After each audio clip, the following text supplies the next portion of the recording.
Hi అండి, పొట్లకాయతో పెరుగు పచ్చడి ఎప్పుడైనా ట్రై చేశారా?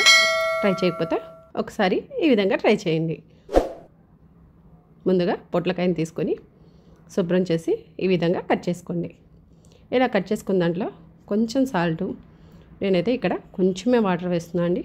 కొంచెం వాటర్ వేసి దీన్ని లో ఫ్లేమ్లో పెట్టి ఇలా మగ్గిస్తే ఊరకనే మగ్గిపోతుంది. మనకి పొట్లకాయ మగ్గేలోపు ఆనియను, పచ్చిమిర్చి, కరివేపాకు, కొత్తిమీర ఇవన్నీ కట్ చేసి పక్కన పెట్టుకుందాం. తర్వాత ఉడికిపోయిన పొట్లకాయని కూడా పక్కకు తీసుకొని ఒక గిన్నెలో పోపు పెట్టుకోవడానికి 2 టేబుల్ స్పూన్ ఆయిల్ వేసుకొని ఆయిల్ హీట్ ఎక్కిన తర్వాత పోపు గింజలు, పసుపు, పచ్చిమిర్చి, కరివేపాకు, ఇక్కడ ఆనియన్స్ వేసుకోవద్దండి, ఆనియన్స్ ఫైనల్లో వేసుకుంటాం. ఉడకపెట్టిన పొట్లకాయని వేసి ఒకసారి బాగా కలుపుకొని స్టవ్ ఆఫ్ చేసేయాలి. స్టవ్ ఆఫ్ చేసిన తర్వాత పెరుగు వేసుకొని ఇప్పుడు మనం కట్ చేసి పెట్టుకున్న ఆనియన్స్ని వేసుకోవాలి. ఆనియన్స్ ఇక్కడ పచ్చి వేసుకుంటేనే బాగుంటాయి.